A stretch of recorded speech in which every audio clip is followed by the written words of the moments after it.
everyone. I'm Melissa here, and welcome to your Melissa Moment.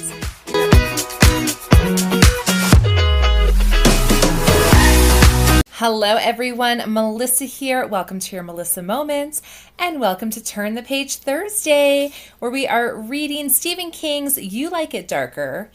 Little recap, and let me know if you're enjoying the recaps or not. But last week, well, let's start from the beginning. If you've missed us reading, this is a book of short stories. The current short story is not so short. It's a long one. Danny Coughlin's Bad Dream. So if you missed the first few installments of this specific short story, please go back and listen from the beginning. Otherwise, you might be confused. But to catch everyone else up who has been following along, Danny Kaufman had a bad dream, and he turns out the dream actually was a reality, and now he's in trouble with the police. So let's get right into it, because I want to see what's going on. Okay. I'm going to go back and read the last sentence. Here we go. It sounds good. And maybe the doubt Danny thinks he sees in Bill's eyes is his imagination. Danny doesn't care. Bill retired from Dunfree's Contracting 3 years ago. And if anyone in Oak Grove knows of a lawyer in the area, it's Bill.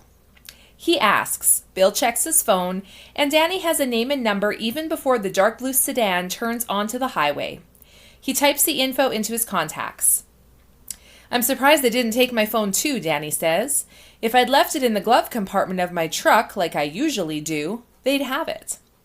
Bill says he's pretty sure they would have needed a separate warrant for that. Then says, they might ask you to turn it over tomorrow. If you've got something on it you don't want them to see, I'd trash it. I don't, Danny says, a little too loudly. People are still looking at him, and his trailer door has been left open. He feels violated and tells himself that's stupid, but the feeling doesn't go away, because it's not stupid. Billy! It's Mrs. Dumfries standing in the door of their trailer, a double wide that's the fanciest one in the park. Come in here, your dinner's getting cold. Bill doesn't look back, but he gives Danny a quick thumbs up, which is better than nothing, Danny supposes. In the trailer with the door shut, Danny has a sudden fit of the shakes and has to sit down. It's the first one since his drinking days, when he used to get the shakes on mornings after until he got his first cup of coffee into him. Also, some aspirin. And of course, he had them when he woke up in that Wichita jail cell, and there was no coffee or aspirin to banish them. That was when he decided he had to quit the booze, or he was going to get into even more serious trouble. So he quit, and look at the mess he's in now. No good deed, etc. He doesn't bother making coffee, but there's a 6-pack of Pepsi in the fridge. He chugs one down, lets out a ringing belch, and the shakes start to subside. The lawyer's name is Edgar Ball, and he's local. He doesn't expect to get Ball. It's past 5 p.m. on a Friday evening, but the recorded message gives him a number to call if it's urgent. Danny calls it. Hello? Is this Edgar Ball, the lawyer? It is, and I'm just about to take my wife out to dinner at Happy Jack's. Tell me why you're calling and make it brief. My name is Daniel Coughlin. I think the police believe I murdered a girl. He rethinks that. I know they believe it. I didn't do it. I just told them where the body was. I'm supposed to go in for questioning tomorrow at the Manitou police station. Manitou PD wants to... Not them, KBI. They're just going to use a room at the Manitou station to question me. They're giving me tonight to stew, but I think they might arrest me in the morning. I need a lawyer. I got your name from Bill Dumfries. A woman calls something in the background. Ball says he'll be there in 2 shakes of a lamb's tail. Then to Danny... I'm a real estate lawyer. Did Bill tell you that? I haven't handled a criminal case since the first year I hung out my shingle, and back then it was mostly DUIs and petty larceny. I don't know any other... What time is your interview? They want me at 10. at Manitou PD on Rampart Street. If you say so. I'll represent you at the interview. I can do that much. Thank you. Then, if they don't just drop this, I'll recommend a lawyer who deals with criminal matters. Danny starts to say thank you again and maybe ask Ball if he could give him a ride to the police station, but Ball hangs up. It isn't much, but it's something. He calls Becky. Hey, Beck, he says when she answers. I've got a little problem here, and I wondered... I know about your little problem, Becky says, and it doesn't sound so little to me. I just got off the phone with Cynthia Babson. Of course you did, Danny thinks. She says the cops think you killed that girl they found up north. She stops there, waiting for him to say he didn't do it. That's ridiculous. But he shouldn't have to do that. She's known him for 3 years. They have sex once a week, sometimes twice. He's picked her daughter up from school, and he shouldn't have to do that. End of story. He says, I'm supposed to talk to them tomorrow, these 2 investigators from KBI, and I wondered if I could borrow your car. They took my truck to Great Bend, and I'm not sure when I'll get it back. There's a long pause. Then Becky says, I was going to take DJ to High Banks Hall of Fame tomorrow. You know she loves those funny cars. Danny knows the place, although he's never been there. He also knows Darla Jean has never expressed the slightest interest in seeing a bunch of midget racing cars, at least not to him. If it was a doll museum, that would be different. All right, no problem. You didn't have anything to do with that girl, did you, Danny? He sighs. No, Beck. I knew where she was, is all. How? How did you know that? I had a dream. She kindles. Like Letitia in Inside View? Yes, just like her. I have to go, Becky. You take care of yourself, Danny. You too, Beck. At least she believes me about the dream, he thinks. On the other hand, Becky seems to believe everything she reads in her favorite supermarket tabloid, including how the ghost of Queen Elizabeth is haunting Balmoral Castle and about the intelligent ant people living deep in the Amazon rainforest. Ella Davis takes her partner to his hotel in Lyons and parks under the canopy. Jalbert grabs his battered old briefcase, companion of 20-plus years of investigations covering Kansas from side to side and top to bottom, and tells her he'll be at the Manitou PD by 9 tomorrow. No need to pick him up. He'll drive his personal. They can go over their plan of attack one more time before Coughlin arrives at 10. Davis herself is going on to Great Bend, where she's staying with her sister. There's a big birthday party coming up. Ella's daughter is turning 8. Do we have enough to arrest him, Frank?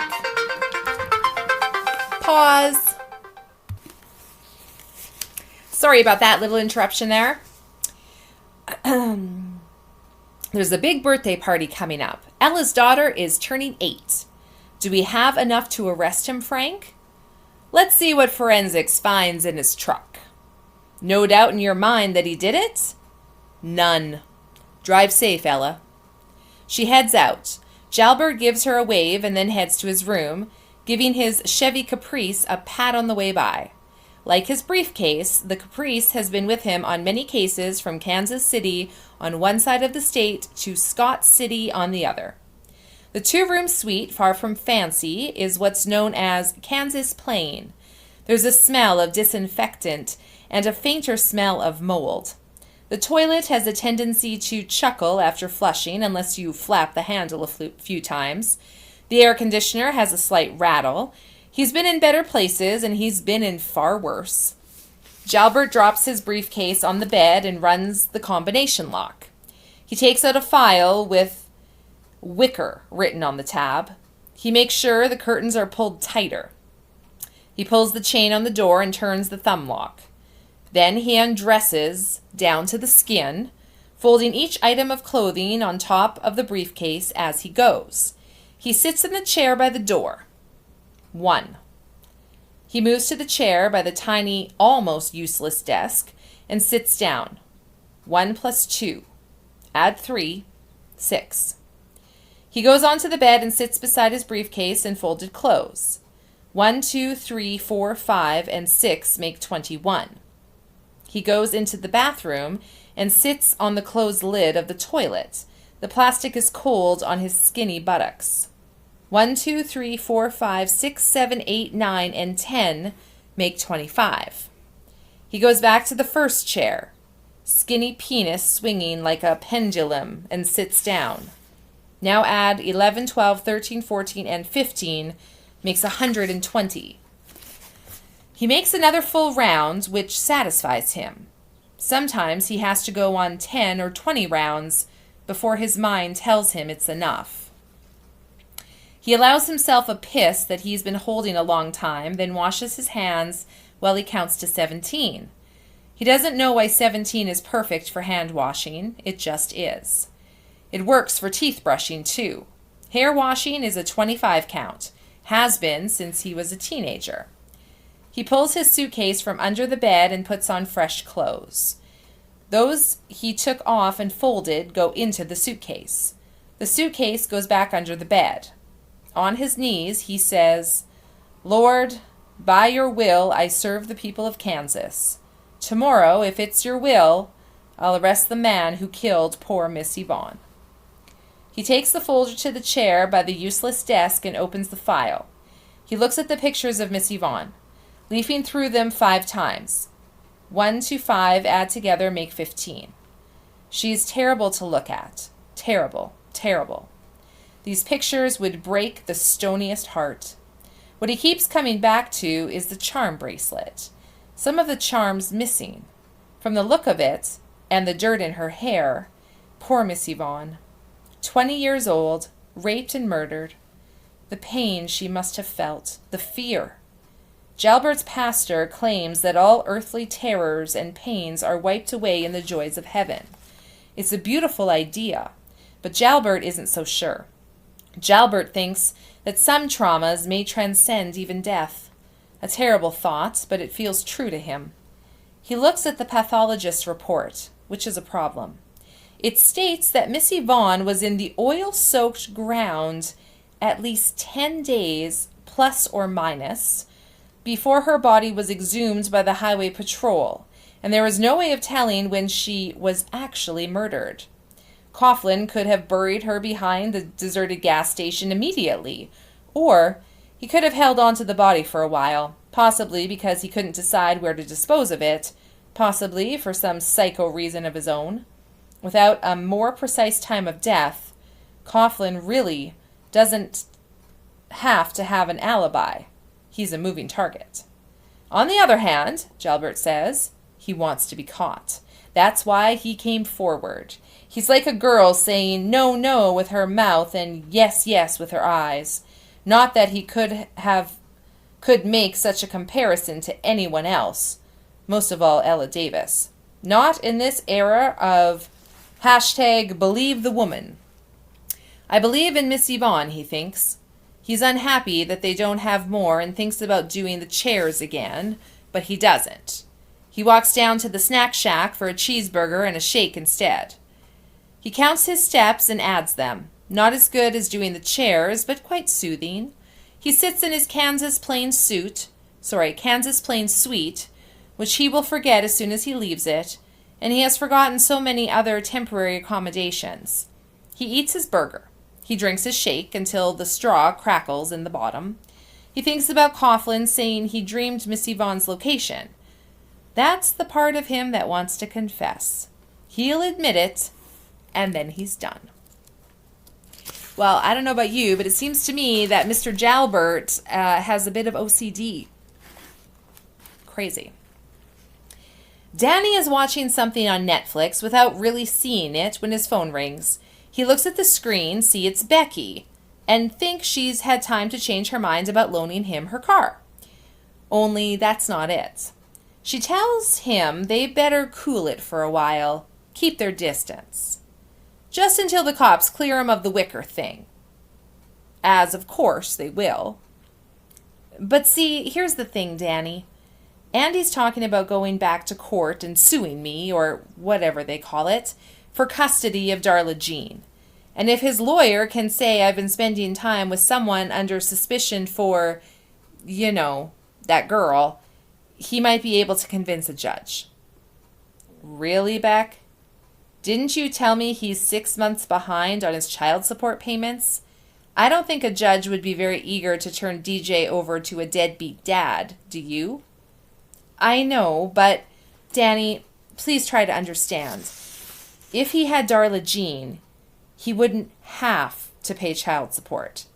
In fact, I don't know exactly how these things work, but I might have to pay him.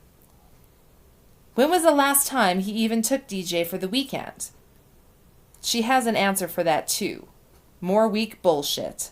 And he doesn't know why he's pressing the issue. It's never been true love, just an arrangement between two single people who are living in a trailer park and edging into middle age.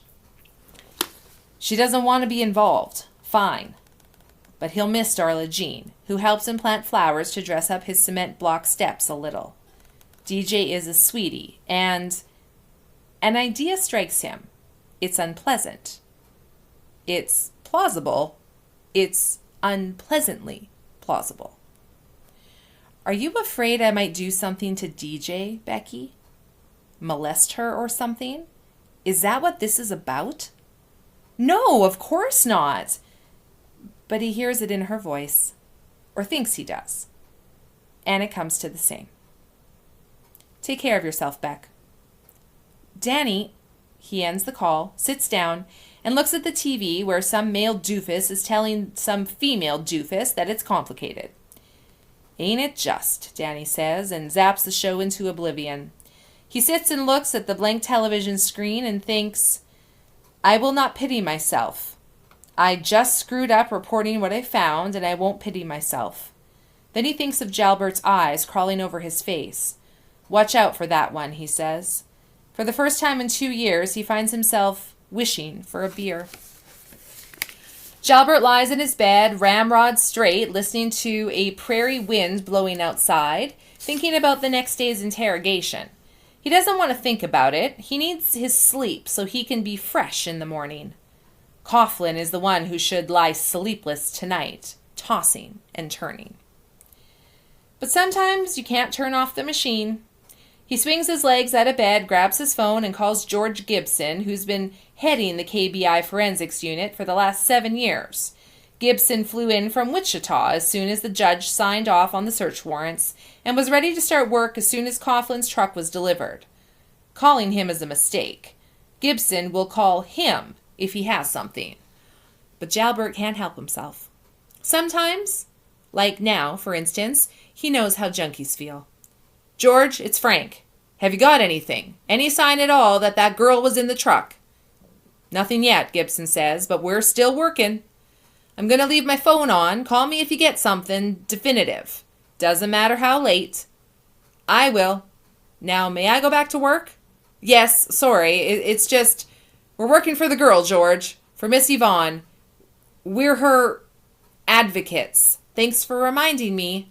Sorry. Go back to work. Jalbert ends the call and lies down.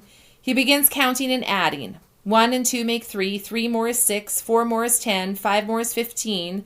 By the time he gets to 17 is 153, he has finally begun to relax. By the time he gets to 28 is 406, he's drifting to sleep. At 2 o'clock, his phone wakes him. It's Gibson. Give me some good news, George. I would if I could. Gibson sounds beat. Truck is clean. I'm going home while I can still keep my eyes open. Jalbert is sitting bolt upright in bed. Nothing? Are you kidding? I never kid after midnight. Did you put it on the lift? Did you check the undercarriage? Don't tell your granny how to suck eggs, Frank. Gibson sounds on the verge of losing his temper. Jalbert should stop. He can't stop. He washed it, didn't he? Son of a bitch, washed it and probably had it detailed. Not lately, he didn't. There's still plenty of dirt on it from his trip out to Gunnell. No traces of bleach in the cab or the truck bed either. Jalbert expected more. He expected something. He really did. Gibson says, finding fingerprints, hair, an item of her clothing, that would have been ideal, the gold standard. But it doesn't mean he didn't have her. He either did an ace cleaning job inside or she was never in that truck at all. Jalbert is hatching a headache, and getting back to sleep is probably going to be out of the question. He could have used some other vehicle to transport her. He's got a girlfriend in that trailer park. Maybe he used her car. If he doesn't confess, we may have to... There's a third possibility, Gibson says. What? Jalbert snaps. He could be innocent. Jalbert is amazed to silence for a few seconds, then laughs.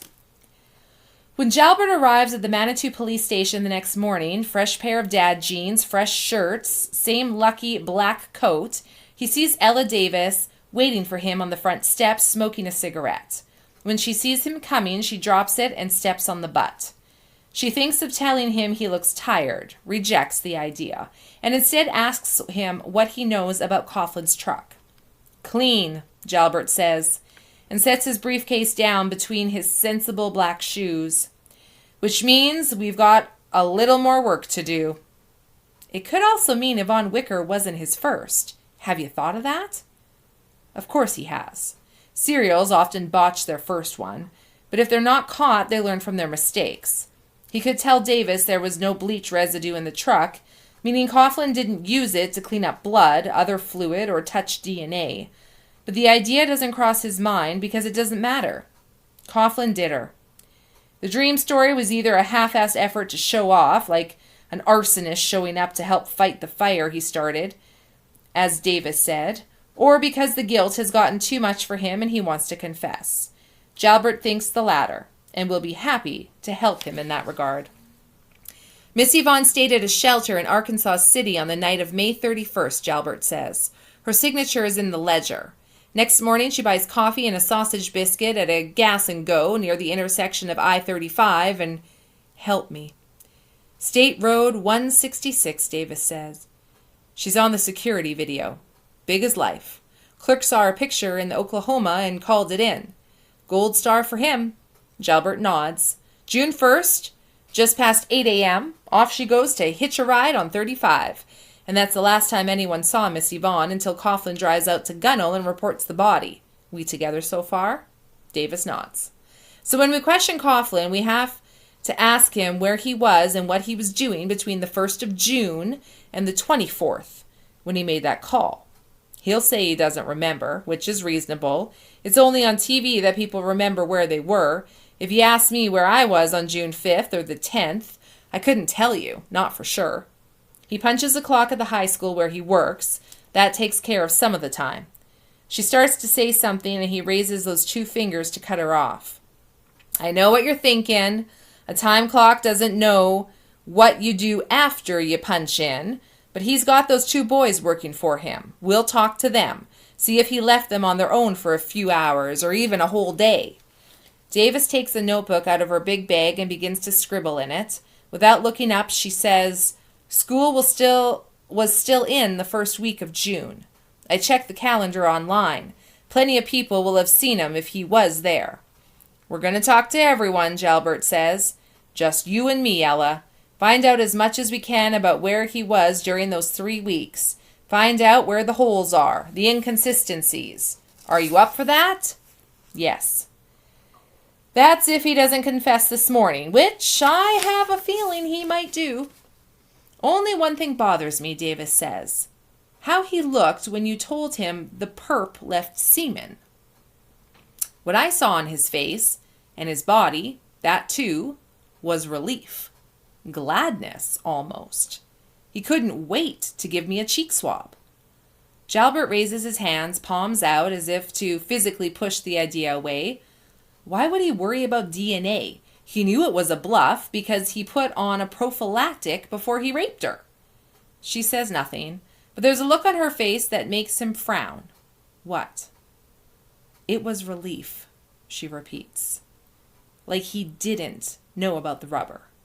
Like he thought a DNA compare might really let him off the hook. Jalbert laughs.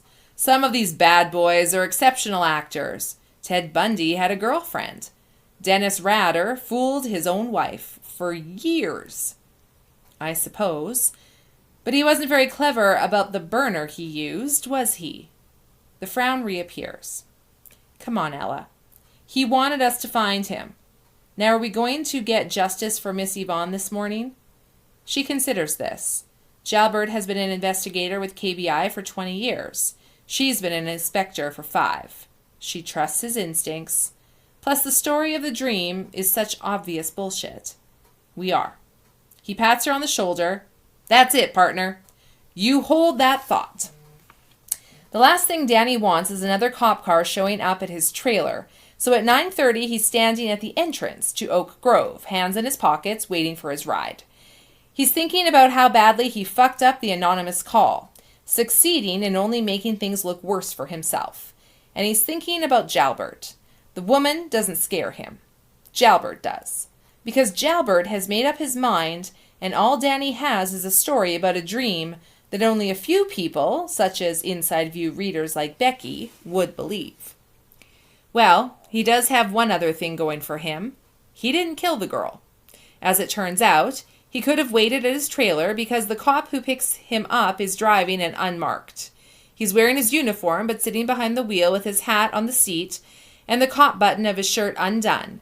He could be any John Q. citizen. He powers down the passenger window. Are you Coughlin? Yes. Can I sit up front with you? Well, I don't know, the cop says. He's young, surely no more than 25. This is Kansas, but he gives off a laid-back surfer dude vibe. Are you going to launch an attack on me? Danny smiles. I don't launch attacks on anyone until at least mid-afternoon. Okay, you can sit up front just like a big boy, but do me a favor and keep your hands where I can see them. Danny gets in. He clicks his seatbelt. The cop's dashboard computer is off, but his police radio mutters constantly, too low to hear. So, the cop says, getting questioned by KBI in our little police station. What a thrill, right? Not for me, Danny says. Did you kill that girl? The one they found in Gunnell? Just between us, you know. No. Well, what else would you say? The cop asks and laughs. Danny surprises himself by laughing with him. How'd you know she was there if you didn't kill her? Danny sighs. It's out there now, as Elvis used to say. It's your baby. You have to rock it. I saw it in a dream. Went out to see for myself, and she was there. He expects the cop to say that's the most ridiculous story he's ever heard, but he doesn't. Weird shit happens, he says. You know Red Bluff, about 60 miles west of here? Heard of it, never been there. An old lady went to the cops and said she'd had a vision of a little boy falling down an old well. This was 6 or 8 years ago. And you know what? That kid was there, still alive, made national news. Tell those KBIers to Google it. Red Bluff, kid down the well. They'll find it. But what? Stick to your story if you didn't do that girl in. Don't go changing it, or they'll hang you. You sound like you're no fan of the KBI. The cop shrugs. They're all right for the most part. Treat us like hicks, mostly. But ain't that what we are? When you get right down to it, 6-man force, little speed trap outside of town, that's us. Our OOD told those two they can have the break room to question you. We use it for interrogations when we have to, so it's got a camera and a mic. He pulls up in front. The station door opens and Jalbert comes out. He stands on the top step in his black coat with the faded elbows looking down. One other thing, Mr. Coughlin. We all know about Frank Jalbert. He don't quit. Highway Patrol worships him. Think he's a fucking legend. And my guess is he don't believe in dreams. I know that much already, Danny says. Danny mounts the steps. Jalbert holds out his hand. Danny hesitates, but shakes it. The hand is as dry and feverish as it was yesterday. Thank you for coming, Danny. Let's go inside and straighten this thing out. What do you say? The officer in charge just put on a fresh pot of coffee. Not just yet. Jalbert frowns. It's only 5 to 10, Danny says. I'm expecting someone. Oh? A lawyer. Jalbert raises his eyebrows. As a rule, folks who feel the need to lawyer up are guilty folks. Or smart folks. To this, Jalbert says nothing. Edgar Ball shows up at 10 on the dot. He's riding a ginormous Honda Goldwing motorcycle. The motor is so quiet that Danny can hear a easy listening oldie, REO Speedwagon's Take It on the Run, from the in-dash radio. Ball parks, kickstands his ride, and dismounts. Danny likes him immediately, partly for the huge bike, partly because he's middle-aged, dressed in a golf shirt that makes no secret of his man boobs, and big old khaki shorts that flap down to his knees. Never did a real estate lawyer look less like a real estate lawyer. I take it you are Daniel Coughlin, he says, and sticks out a pudgy hand. I am, Danny says, shaking with him. Thank you for coming. Ball switches his attention to the man in the black coat. I'm Eddie Ball, counselor at law, and you, sir, are... Inspector Franklin Jalbert, Kansas Bureau of Investigation. He's gazing across the mostly deserted Manitou Main Street, seeming not to see Ball's outstretched hand. Let's go inside. We have questions for Danny. You go inside, Ball says, and we'll join you shortly. I'd like to have a private word with my client. Jalbert frowns. We don't have all day. I'd like to get this done, and I'm sure Danny would too. Of course, but this is a serious matter, Ball says, still pleasant. If it takes all day, that's what it will take. I have a right to speak with my client before you question him. If you're with KBI, you know this. Be grateful, Inspector, that I'm willing to do it out here on the police station steps instead of taking him to my office on the back seat of my sled. 5 minutes, Jalbert says. Then to Danny. You're making it worse for yourself, son. Oh, please, Ball says, pleasant as ever. Spare us the movie music. Jalbert shows the pegs of his teeth in a momentary grin. That's how he looks like inside all the time, Danny thinks. Once Jalbert's gone, Ball says, he's quite the tater, isn't he? Danny doesn't know the word and wonders briefly if Ball called Jalbert a tater, as in tater tot. Well, he's something. Truth is, he scares me, mostly because I didn't kill that girl, and he's sure I did. Ball holds up his hand. Whoa, no primary declarations. I called you my client, but you're not, at least as yet. My fee for this morning is $400. I should charge only $2 because I've forgotten most of what I once knew about criminal law. But it's Saturday morning, and I'd really prefer to be on the golf course. Is the amount agreeable? Fine, but I don't have my checkbook. Do you have $1? Yes. Good enough for a retainer. Fork it over. And when Danny has done so, now you're my client. Tell me exactly what happened and why Inspector Jalbert has it in for you, as he clearly does. Add nothing extraneous and leave nothing out that's going to come back to haunt you later. Danny tells him about the dream. He tells him about going to Gunnell and finding the Texaco station. He tells him about the dog. He tells him about the hand in the trash barrel. This is all crazy time stuff, but the color doesn't rise in his cheeks until he tells Ball how stupid he was about the anonymous tip. The way I look at it, that's actually in your favor, Ball says. You didn't know what you were doing and wishing for I'm going to say this word wrong, friends. Anonymity. Anonymous. Wants to be anonymous. I can't say that word. Given how you came by your information is completely understandable. I should have studied it a little more, Danny says. I assumed, and you know what they say about, yes, makes an ass out of you and me, an oldie but a goodie. Daniel, have you ever had a previous experience of a psychic nature? No. Think carefully. It certainly wouldn't hurt if there were prior... No. Just this. Ball sighs and rocks back and forth.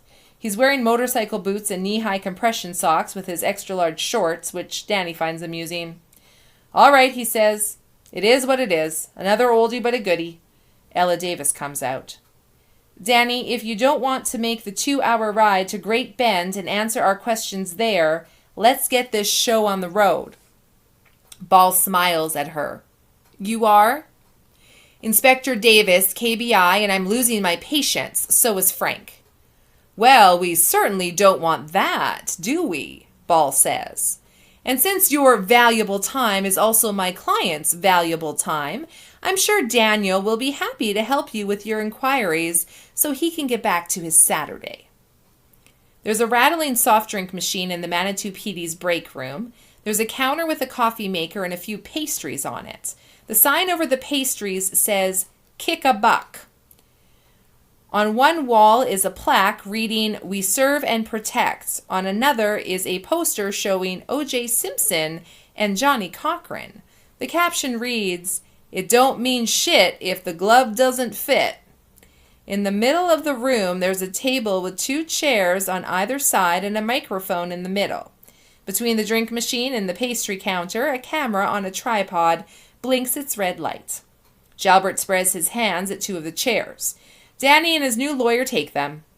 Ella Davis sits across from them and takes out a notebook. Jalbert stands, for the time being at least. He gives the date, the time, and the names of those present.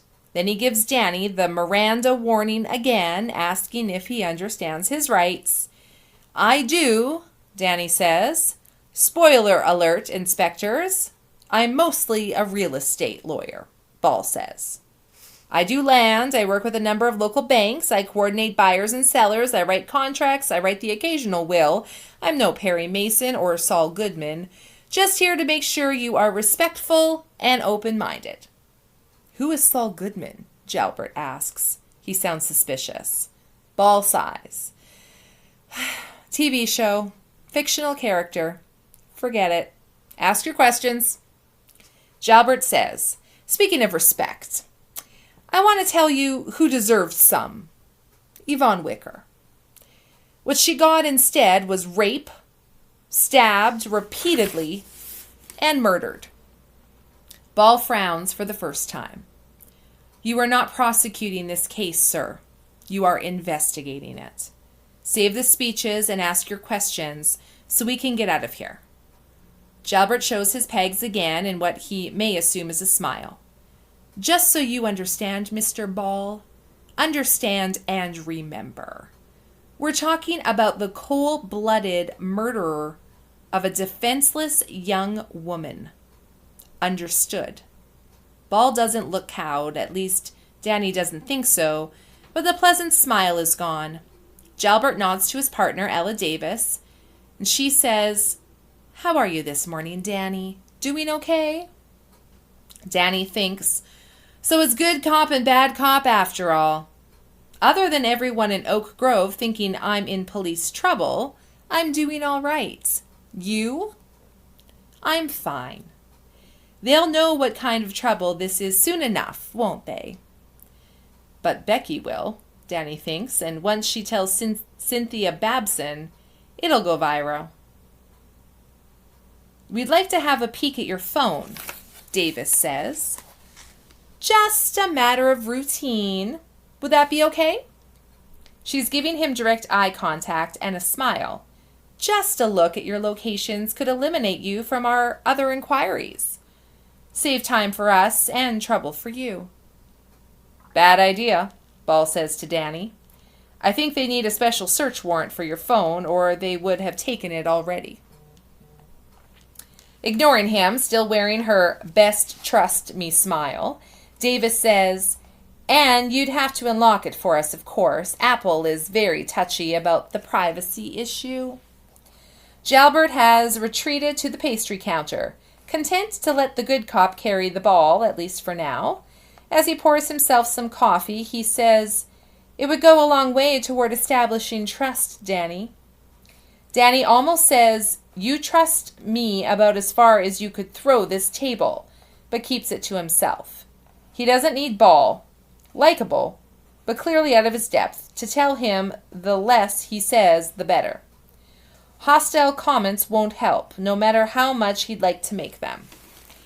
He can tell the truth, that won't get him in trouble. Trying to explain the truth might. Danny takes his phone out of his pocket and looks at it. 10:23 already. How the time flies when you're having fun, he thinks, and puts it away again. I'm going to wait on that until we see how this goes. We don't actually need a warrant, Jalbert says. Now that he has his coffee, he's retreated to the poster of OJ and his lawyer. Pretty sure that's bogus, Ball says. But I could phone a colleague to make sure. Want me to do that, Inspector? I'm sure Danny will make the right call, Davis says. The flint-eyed woman who came to Wilder High with Jalbert is gone. This woman is younger and prettier, projecting an I'm on your side vibe. At least trying to, Danny thinks. There's no event data recorder on your truck, she says. Do you know what that is? Danny nods. Darn thing doesn't even have a backup camera. When you put it in reverse, you actually have to turn around and look out the back window. She nods. So you'll have to help us with your travels over the last few weeks. Can you do that? There's not much. I did go to see my brother in Boulder the weekend after school let out. I flew. That would be the weekend of... Jalbert is looking at his phone. June 3rd and 4th. That sounds right. He works at the Table Mesa King's Supers. He feels like saying more. He's very proud of Stevie, but he leaves it at that. Earnest, wide-eyed, still smiling, Ella Davis says, Let's try to be exact, Danny. This is important. Don't you think I know that, he wants to say? You're playing with my life here. I went on Friday afternoon, flew United, came back on Sunday. My flight to Great Bend left late. I didn't get home until after midnight. So actually, it was Monday morning by the time I was back in my own bed. Thank you. We'll check on that. Other trips? Danny thinks it over. Drove up to Wichita to see my ex on a Sunday. That was before the dream. Jalbert snorts.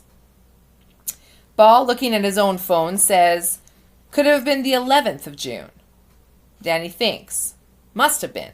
Otherwise, I've just been here. Back and forth to school, trips to the store, picked up DJ at school a couple of times. DJ? Davis asks. Darla Jean. She's my friend Becky's daughter. Good kid. And he can't resist adding, Thanks to you guys, I don't think I'll be seeing much of her for a while. Davis ignores this. Just to be clear, you went to Wichita to visit your ex-wife, Marjorie Coughlin, on the 11th of June? 11, Jalbert says, then says it again, as if to be sure of it. Margie, yeah. But she's gone back to her birth name, Gervais. Said she got tired of Coughlin, he doesn't add. Once you tell yourself not to spill your guts, it gets easier. Hey, you were arrested for stalking her, weren't you? Davis says, as if just passing the time. Ball stirs, but Danny puts a hand on his arm before he can say anything. No. I was arrested for violating the restraining order she took out and disturbing the peace. The charges were dropped by her. Okay, good. And now you get along. Davis says this warmly, as if it's an accomplishment on the level of peace between Russia and Ukraine. Danny shrugs. Better than the last year we were married. We had lunch that day and I fixed her turn signals. Fuse blew, so yes, we get along. Okay, this is good. This is good, Davis says, still warm and wide-eyed. Now, can you explain how Yvonne Wicker's fingerprints happen to be on the dashboard of your truck? Danny ponders the question and considers the fact that he's in an interrogation room instead of a jail cell. He gives Davis a smile and says, Your nose is growing. You think you're very smart, don't you? Jalbert says from in front of the poster. Davis gives him a look. Jalbert shrugs and flicks his two fingers at her, meaning she should carry on. He says, apropos of nothing, at least that Danny can figure out. 136, what? Nothing. Go on and tell your tale. Slight emphasis on tale. Davis says, You have a little bit of a temper problem, don't you, Danny? I used to drink. I stopped. That isn't a very responsive answer. She says it reproachfully. If we ask your ex, and we will, what will she say about your temper? She'll say I had what you just called it, a temper problem. Past tense. Oh, all gone? Is that right? She waits. Danny says nothing. Did you ever knock her around? No. Then force himself to add, because it's the truth. I grabbed her by the arm once, left a bruise. That was just before she kicked me out. Never by the neck?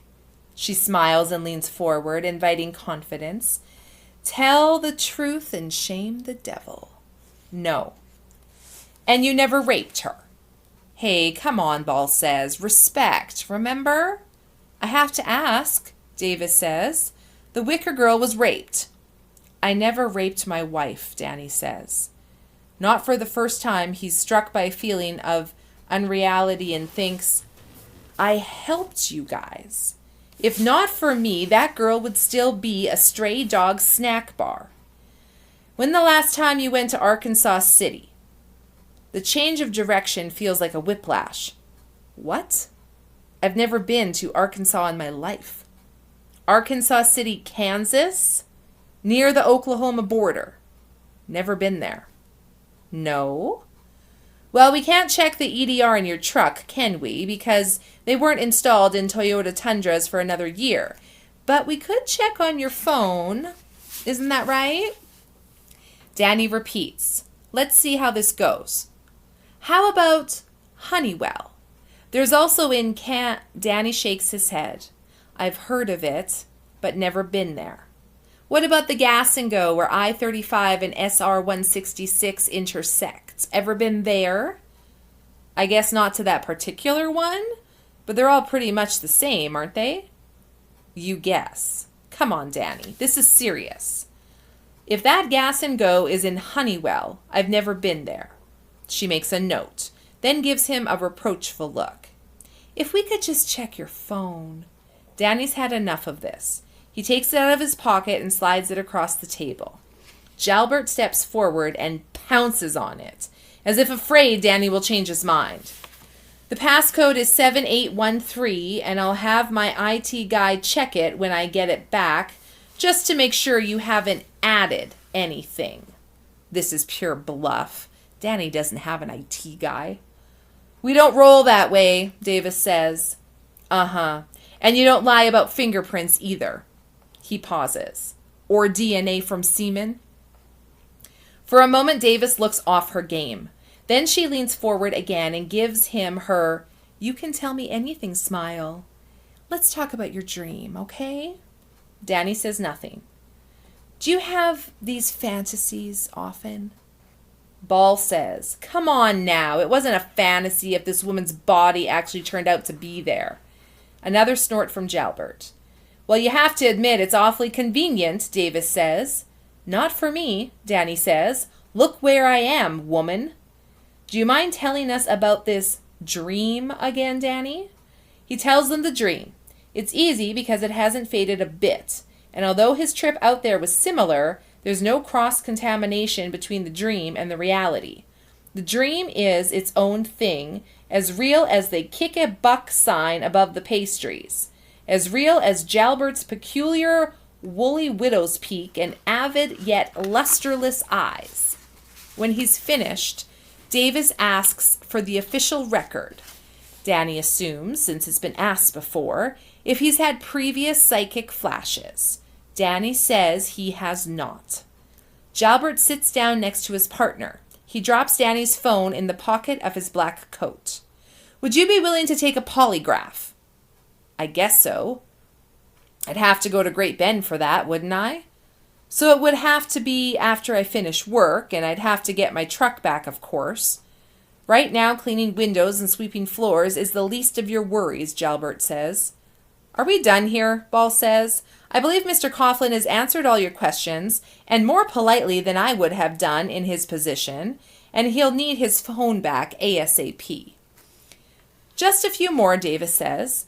We can check on your trip to Colorado and your trip to Wichita, Danny, but that leaves a lot of time between the 1st and the 23rd, doesn't it? Excuse me. How much longer is this chapter, you guys? This is a long book. Oh my gosh. Okay, we're going to keep going here. Danny says, look at the locations on my phone. When I'm not home, it's usually in the glove compartment of my truck. The 2 boys I work with at the high school can tell you I was there every day from 7:30 to 4. That's a good amount of time you want to know about. Edgar Ball isn't a criminal lawyer, but he's not stupid. To Jalbert, he says, oh my, you don't know when she was killed, do you? Or even when she was grabbed. Jalbert gives him a stony look. Color creeps into Ella's cheeks. She says, that's not relevant to what we're discussing. We're trying to eliminate Danny as a suspect. No, you're not, Bill says. You're trying to nail him. But you don't have a whole lot, do you? Not without a time of death. Jalbert wanders back to the poster of OJ and Johnny Cochran. Davis asks for the names of the boys Danny works with. Pat Grady and Jesse Jackson, like the political guy from the 70s. Davis scribbles in her notebook. Maybe your girlfriend can help us to nail down some of the time when she's my friend, not my girlfriend. At least she was. And stay away from DJ. She's just a kid. Jalbert chuckles. You're in no position to give us orders. Danny, listen to me, Davis says. He points at her. You know what? I'm starting to hate the sound of my first name coming out of your mouth. We're not friends, Ella. This time it's Ball putting his hand on Danny's arm. Davis carries on as if Danny has said nothing. She's looking at him earnestly. The smile is gone. You're carrying a weight. I can almost see it. That's why you're telling this story about a dream. He says nothing.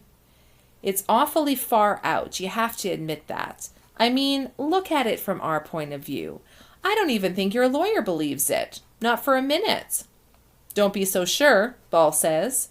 More things in heaven and earth than are dreamed of in your philosophy. Shakespeare. Bull crap, Jalbert says from the poster. Me? Danny just holds the woman's gaze. Jalbert is a lost cause. Davis might not be, in spite of her hard shell. You feel remorse. I know you do.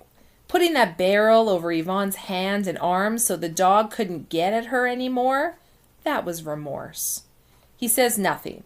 But if she really believes that, she might be a lost cause too. It was compassion, not remorse. Compassion for a dead woman with a charm bracelet on her mutilated wrist. But Davis is on a roll, so let her roll.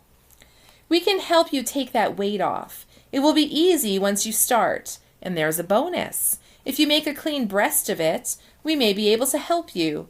Kansas has the death penalty and hasn't been used in over 40 years, Ball says. Hickok and Smith, the ones Truman Capote wrote the book about. They were the last. They might use it for the Wicker Girl, Davis persists. Danny thinks it's interesting that young woman has become girl. But of course, that's what the prosecutor would call her, the girl. The defenseless girl.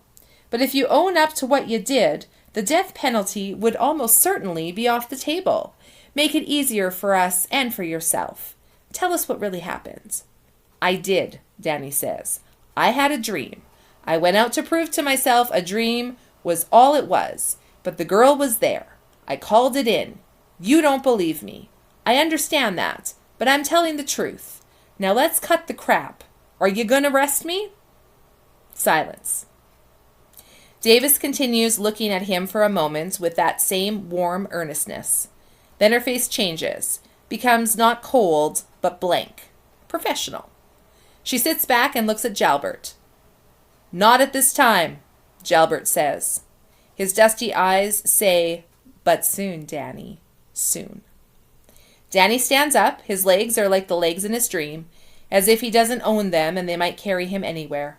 Ball stands up with him. They go to the door together. Danny thinks he must be a little unsteady on his feet or too pale, because Ball still has his hand on his arm. All Danny wants is to get out of the room. But he turns back and looks at Davis. The man who killed that woman is still out there, he says. I'm talking to you. Inspector Davis, because it's no good talking to him. He's made up his mind. You talk a good game, but I'm not sure you've made up yours. Catch him, all right? Stop looking at me and look for the man who killed her before he does it again. He might see something on her face. He might not. Ball tugs his arm. Come on, Danny. Let's go. You guys. I don't know what to make of this. Like, I really hope Danny didn't do it. And I know as of right now, it was a dream. But there is a part of me that's wondering, maybe he did do it. Like, Stephen King likes to have twists and turns, so there's a possibility. Let me know what you think in the comments. What do you think's going to happen here? What do you think actually happens? And make sure you subscribe so you do not miss next week's installment of Turn the Page Thursday, where we're going to continue to read through this book. But you guys, we have a long way to go still. Like, this is a long, long book. So we got a long way to go, but we're going to get there. So thanks for watching today. And as always, we'll see you guys next time. Bye.